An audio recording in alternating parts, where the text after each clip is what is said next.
حمد و ثنا مالک کی کائنات رب ذوالجلال جل جلالہ آدم و برہانہ و اعلیٰ شانہ کی اپنی محبتوں عقیدتوں اور مسرتوں کا خراج بارگاہ رسالت مآب نور مجسم شفیع معظم سرکار دو عالم نور عالم کل عالم مطلوب عالم مقصود عالم جان عالم امام الانبیاء حضرت محمد مصطفیٰ صلی اللہ علیہ وسلم کے دربار گہربار میں ہر ایک درود و سلام پیش کرنے کے بعد محترم حاضرین کرام اور سامعین حضرات، ہماری گفتگو کا موضوع بڑا ہی پیارا، پھر یوں کہہ لیں کہ ہماری زندگی کا نچوڑ، ہمارے مقاصد اصلیہ میں شامل جس موضوع کی ضرورت ہے وہ ہے خوف خدا۔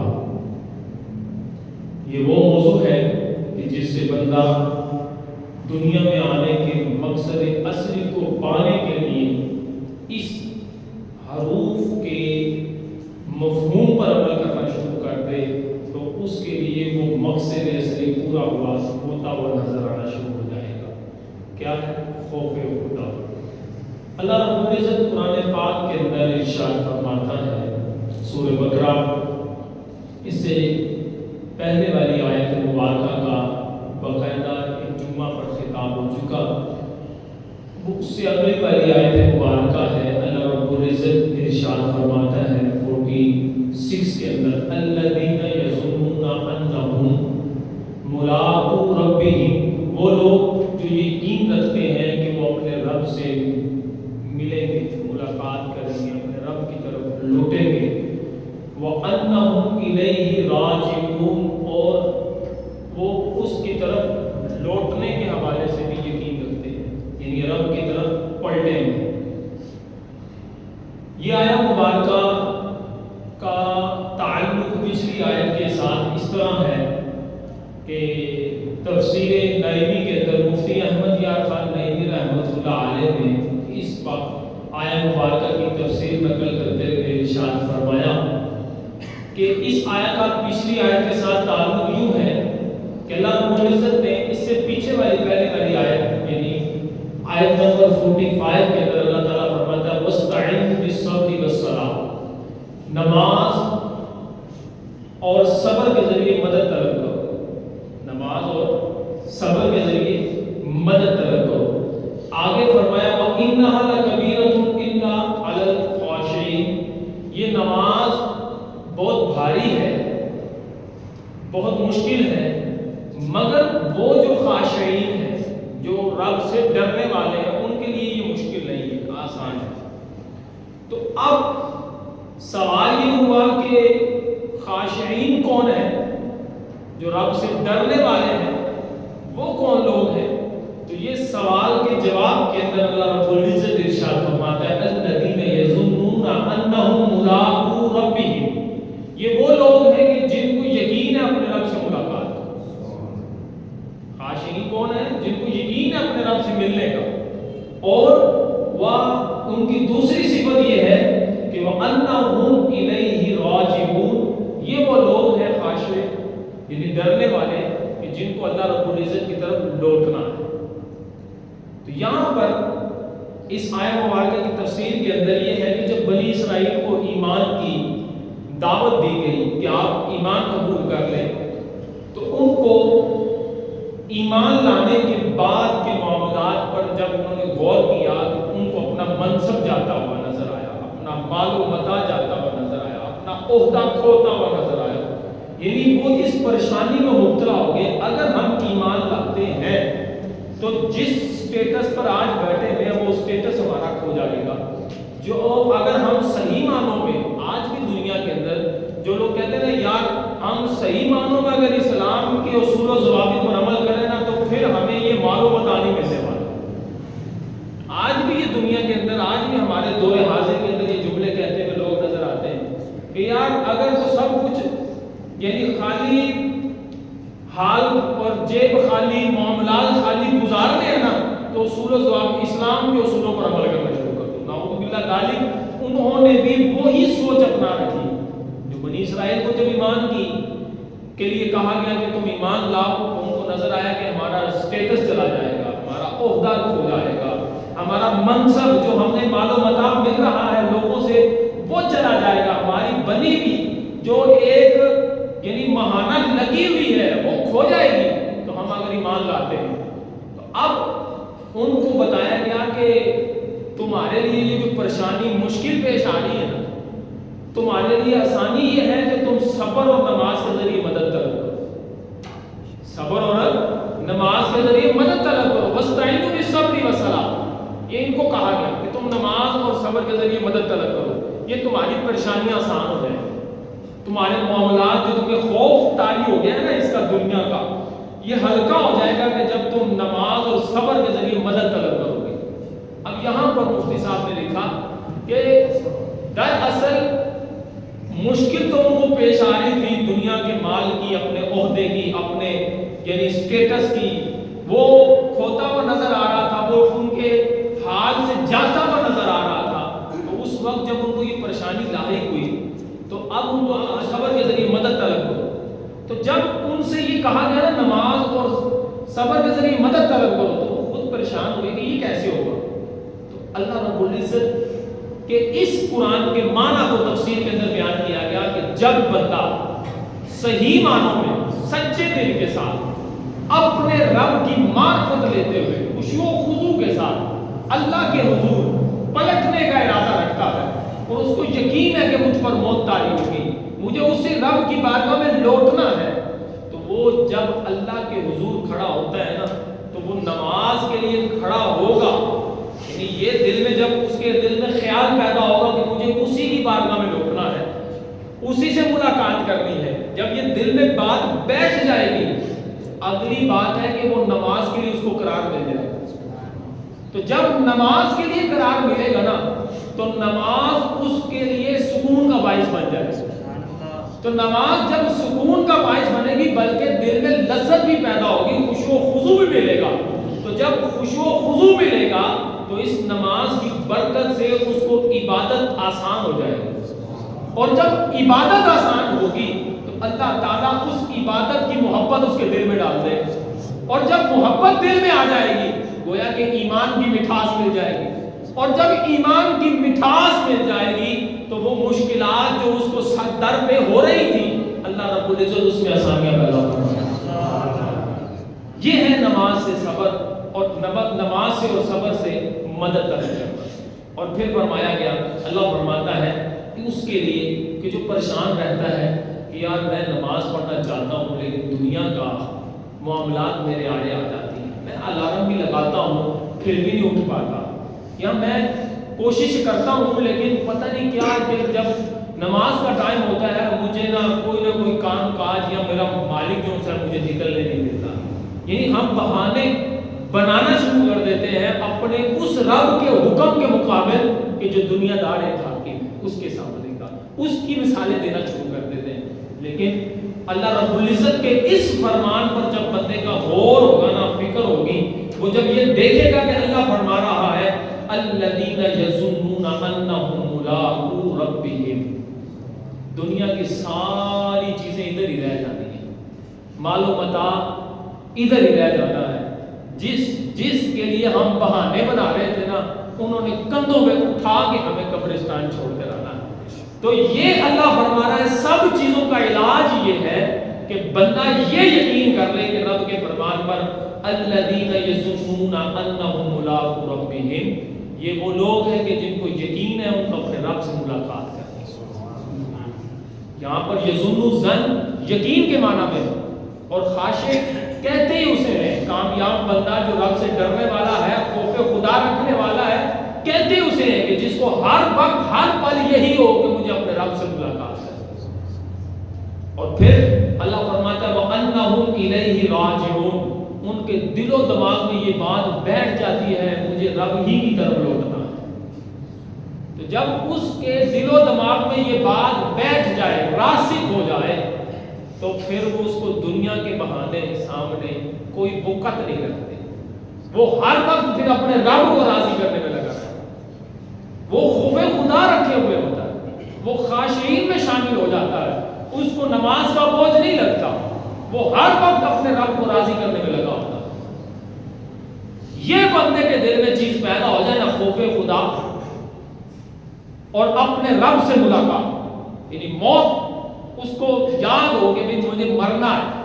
اگر بندہ جب مرنا بھولتا ہے اور خوف خدا بھولتا ہے، وہ چلتا پھرتا زمین میں فرعون کی شکل اختیار کرتا ہے، کیونکہ اس کو موت کا ڈر نہیں ہے، وہ اپنے آپ کو جناب سب کچھ سمجھ بیٹھا۔ تو یہاں پر ہمیں غور کرنا ہے کہ یہ صفات ہیں خوف خدا کے لیے ان لوگوں کے جو خاشعین ہیں، رب سے ڈرنے والے ہیں، خوف خدا رکھنے والے ہیں۔ اب یہاں پر حافظ ملت مولانا عبدالعزیز رحمۃ اللہ علیہ ایک جگہ بیان فرما رہے تھے، محفل تھی، محفل میں بیان کرتے ہوئے لوگوں نے سوال کیا کہ صبح کے ٹائم آنکھ نہیں کھلتی۔ آپ نے کہا کہ دیکھو ایک بندہ ہے کئی راتوں سے کام کاج میں مصروف ہے، یعنی دن کو بھی کام کر رہا ہے، رات کو بھی اوور ٹائم لگا رہا ہے، بڑا کام کر رہا ہے، پیسے کمانے کے اندر لگا ہوا ہے، اس کو 4-5 دن اس نے اوور ٹائم لگایا۔ یعنی اگر دکاندار دکان کا مالک ہے تو وہ 24 گھنٹے دکان پہ ہو رہا ہے 4-5 دن سے، یعنی اس پر رش نہیں ٹوٹ رہا، وہ کمائی کری جا رہا ہے۔ اگر ملازم ہے تو اس کی 12 گھنٹے کی ڈیوٹی ہے، وہ 24 گھنٹے کر رہا ہے، اوور ٹائم لگا رہا ہے، مسلسل کمائی کر رہا ہے۔ اب وہ جو شخص ہے جس نے 4-5 دن لگاتار کام کیا ہے، اس کے لیے ایک بڑا ہی پیارا اے سی لگا ہوا، مطلب ٹھنڈا کول کمرہ مہیا کر دیا جائے جس میں نرم بستر بھی موجود ہو، اور اس کو کہا جائے اب تم نے اس کمرے میں جا کر آرام کرنا ہے، لیکن ساتھ یہ بھی بتا دیا جائے کہ اس کمرے میں ایک سانپ بھی ہے۔ تو بتاؤ وہ بندہ اس کمرے میں سو پائے گا؟ تو محفل والوں نے جواب دیا کہ نہیں، وہ نہیں سو پائے گا۔ کیوں؟ کہا کہ اس لیے کہ اس کو سانپ کا ڈر ہے، سانپ کا خوف ہے، جس کی وجہ سے وہ 4 دن کی نیند بھی بھول بیٹھا، اپنی تھکاوٹ بھی بھول بیٹھا، اس کو نیند نہیں آئے گی۔ تو یہاں پر حافظ ملت عبدالعزیز رحمۃ اللہ علیہ نے فرمایا کہ جب اللہ کی مخلوق سانپ اس کو 4 دن کی نیند اڑا دے اور آرام دہ بستر پر بھی اس کو نیند نہ آئے، خوف کی وجہ سے، اس سانپ کے خوف کی وجہ سے، تو یہ مخلوق کا خوف اس کے دل میں اس قدر ہے، تو وہ خالق جس نے کائنات کو بنایا ہے اس کا خوف اس کے دل میں کتنا ہونا چاہیے۔ تو جب اس کا خوف اس کے دل میں بیٹھ جائے گا تو وہ فجر کی نماز میں خود بخود اٹھ جائے گا، بشرط ہے کہ پہلے ہمارے دل میں رب کا خوف ہو۔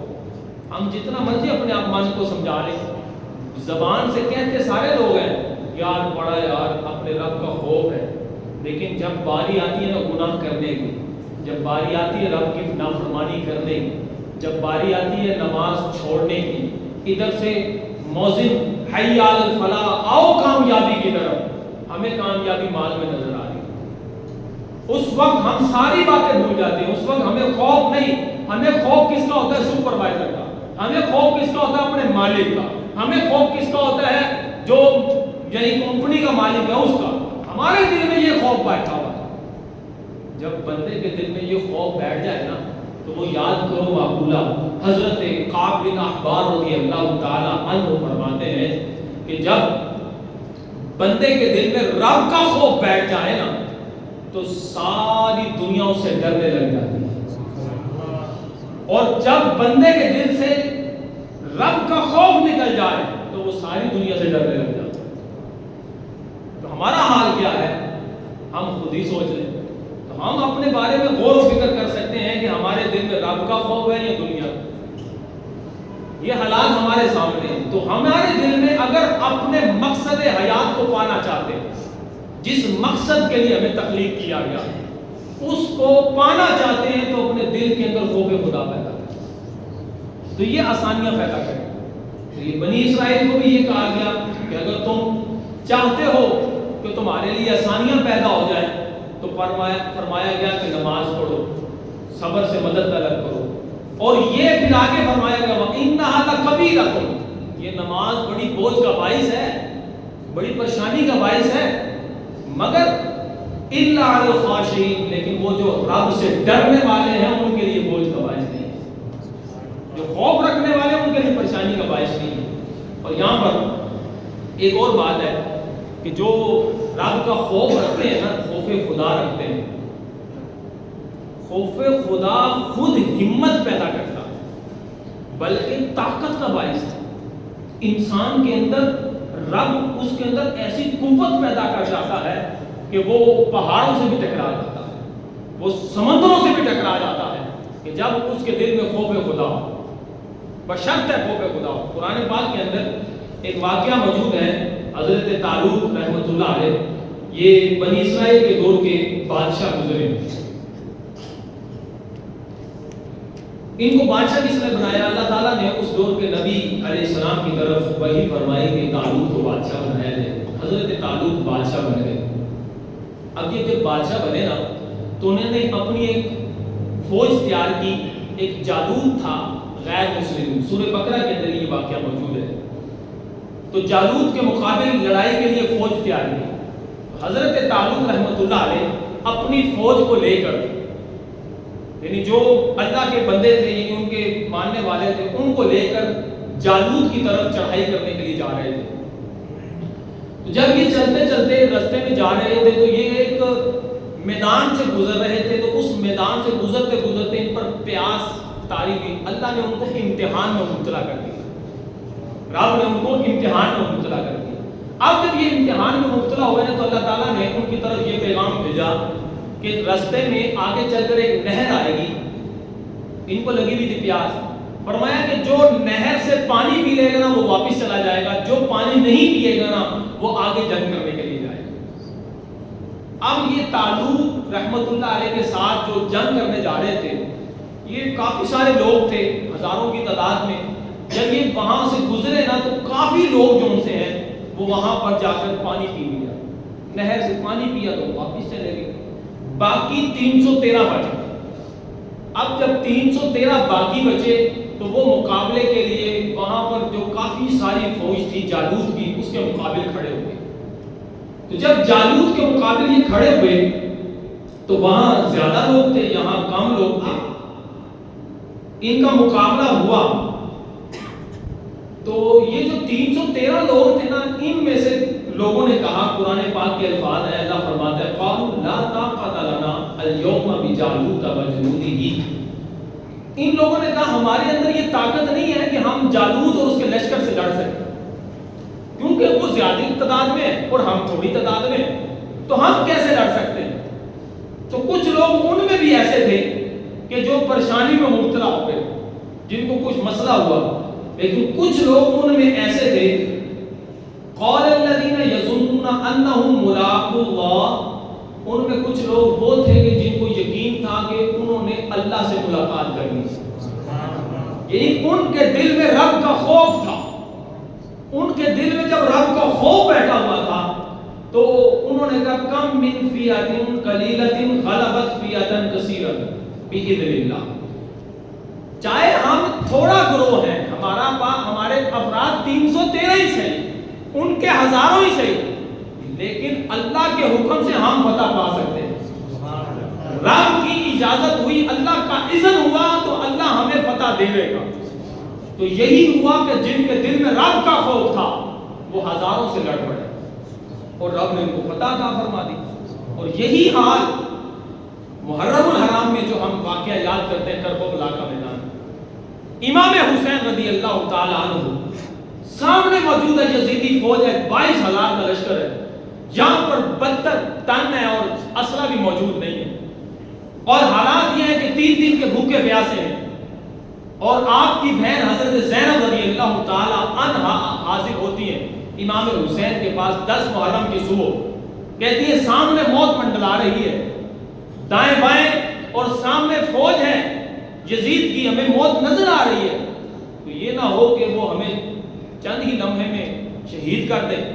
تو امام حسین رضی اللہ تعالی عنہ نے اس وقت جو جملے ارشاد فرمائے وہ دل کی تختی پر لکھنے والے ہیں۔ امام حسین نے فرمایا بہن رب کا خوف رکھ، کہیں شیطان تجھے بھگا نہ دے، صبر رکھ، برداشت کو دامن کے ساتھ تھامے رکھ، اللہ فتح عطا فرمائے گا۔ کیونکہ امام حسین کو پتا تھا یہاں جان چلے گی لیکن اللہ فتح قیامت تک ہمیں ہی عطا فرمائے. اور یہی وجہ ہے کہ آج قیامت تک کے لیے امام حسین کو اچھے ناموں سے یاد کیا جا رہا ہے کہ جنہوں نے دین اسلام کو بچایا. دل میں خوف خدا تھا, رب کا امتحان تھا, اس امتحان کو صبر کے ساتھ آپ نے کامیابی کے ساتھ پار کیا ہے. تو آج ہم لوگ بھی ہیں جو امام حسین کے ماننے والوں میں سے ہیں, ہم اہل بیت اطہار کو ماننے والوں میں سے ہیں, لیکن ہمارے دل میں خوف خدا کم نظر آتا ہے. وجہ یہ ہے کہ ہم دنیا کے معاملے میں گھرتے چلے جا رہے ہیں.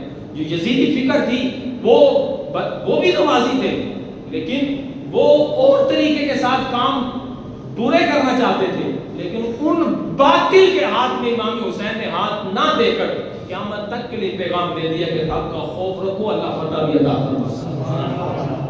ہمارے لیے یہ لمحہ فکریہ ہے کہ ہم اپنے رب سے ڈریں, خوف خدا رکھیں. اس معاملے کے اندر ایک بڑا ہی پیارا واقعہ ہے. حضرت امام اعظم ابو حنیفہ رحمۃ اللہ علیہ, آپ کروڑوں حنفیوں کے امام ہیں. ایک مرتبہ آپ گزر رہے تھے, گزرتے بے دہانی میں کسی نوجوان کے قدم پر آپ کا پاؤں پڑ گیا. جب قدم پر پاؤں پڑا نا تو نوجوان نے کہا یا شیخ الا تخاف قصاص یوم القیامہ. اس نے کہا کہ اے بڑے شیخ صاحب, اے امام اعظم ابو حنیفہ رحمۃ اللہ علیہ, کیا تم قیامت کے دن اپنے اس قصاص کا بدلہ دے دو گے؟ اس کا تمہیں خوف نہیں؟ امام اعظم ابو حنیفہ رحمۃ اللہ علیہ کو یہی سننا تھا کہ وہ امام کے جو ساری رات رکعتوں میں قرآن ختم کرتے ہیں, وہ امام کہ جنہوں نے امت کے لیے آسانیاں پیدا فرمائی, مسائل استنباط کر کے دیے. اتنا نوجوان کا وہ جملہ جو بے دہانی کی صورت میں آپ نے قدم پڑنے پر وہ سنا, غش کھا کر زمین پر گر گئے, خوف الہی طاری ہو گیا. یہاں پر یہ جملہ دیکھیے کہ وہ بے دہانی میں قدم پڑا تھا, لیکن ہمارے معاشرے میں ایسے لوگ ہیں جو لاکھوں جان بوجھ کر لوگوں کا مال ہڑپ کر جاتے ہیں. کمزور پر ظلم کرتے ہیں, جان بوجھ کر کرتے ہیں. مالدار اپنے ملازم کی تنخواہ دبا کر بیٹھا ہوتا ہے, جان بوجھ کر دبا کر بیٹھا ہوتا ہے. کسی سے قرضہ لے لیا ہے, مدت بتائی ہے 2 سے 3 ماہ کے اندر دے دوں گا, لیکن وہ سال ہو گیا ہے, وہ اسی کوشش میں ہے کہ وہ مانگے ہی نہ ہو, میں دوں ہی نہ. خوف خدا نہیں ہے. خوف خدا کی کمی کی وجہ سے مسجدیں ویران ہوتی چلی جا رہی. خوف خدا کی کمی کی وجہ سے آج معاشرہ اس ڈھانے پہنچ گیا ہے کہ اس کو گناہ نہیں لگتا. خوف خدا کی کمی کی وجہ سے شراب عام ہوتی چلے جا رہی. خوف خدا کی کمی کی وجہ سے لوگ سود کھا رہے ہیں, سود پر مال دے رہے ہیں. خوف خدا کی کمی کی وجہ سے آج معاملات یہ آ گئے ہیں کہ لوگ گالی گلوچ, فلمیں, ڈرامے, گانے باجے, طرح طرح کے کبیرہ گناہ سر انجام دے رہے ہیں. کب ہو رہا ہے یہ؟ خوف خدا کی کمی کی وجہ سے.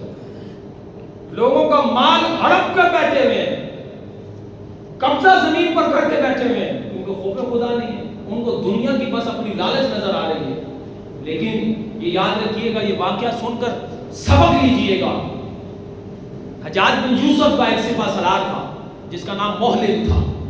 بڑا تکبر کے اندر آکڑا پھرتا تھا, یعنی مال و متاع بھی کافی تھا, اور پھر سپہ سالار تھا, فوج اس کے ماتحت تھی. وہ اپنے گھمنڈ میں رہتا تھا, تکبر کے اندر چلتا تھا. اس کے کپڑے بڑے ہوتے تھے اور وہ زمین پر گھسیٹتے تھے, اور وہ ریشم کا لباس پہنتا تھا. تو یہ محلب ایک دن ریشمی لباس پہنے ہوئے اپنے تکبر میں اکڑ کر چل رہا تھا. جو لوگوں کا ظلم کرتا ہے نا, مال ڈبا لیتا ہے, اس کی آکڑ ہی اور ہوتی ہے. وہ پھر آگے پیچھے گاڑیاں اور لوگوں کے سامنے وہ جناب آہو بخت کے اندر ہی رہتا ہے, اور پھر مجبوراً مظلوموں کو اس کی آہو بخت کرنی پڑ رہی ہے. لیکن ہم غور کریں کہ یہاں پر یہ واقعہ ہمارے لیے عبرت کا یہ سبق بھی ہے. اب حضرت مطرف بن عبداللہ رضی اللہ تعالی عنہ کی رستے میں اس سے ملاقات ہوگی. اللہ کے نیک بندے ہیں نا, جب خوف خدا ہو تو پھر بادشاہ کا خوف نہیں رہتا, مالدار کا خوف نہیں رہتا, پریشانی نہیں ہوتی کہ کیا بات کر رہا ہوں. حضرت مطرف بن عبداللہ رضی اللہ تعالی عنہ اس محلب کے سامنے کھڑے ہوئے. اس نے کہا کہ انہوں نے فرمایا کہ تو تکبر کے اندر چل رہا ہے، یہ تکبر تجھے زیب نہیں دیتا، تکبر تجھے زیب نہیں دیتا، اللہ نے اسے منع فرمایا، تکبر کرنا حرام ہے، تیرا یہ زمین پر اکڑ کر چلنا ٹھیک نہیں ہے۔ اس نے آگے سے پکار کر کہا تمہیں پتہ ہے میں کون؟ ہمارا بھی یہی حال ہوتا ہے جب ہم کسی مظلوم سے یا کسی ادنے سے، کسی ناقص سے، کسی چھوٹے بندے سے لڑنا شروع کرتے ہیں تو ہمارا جب بڑا والا جو بندہ ہوتا ہے وہ کہتا ہے تو جانتا ہی نہیں میں کون ہوں، تینوں میرا پتہ نہیں ہے۔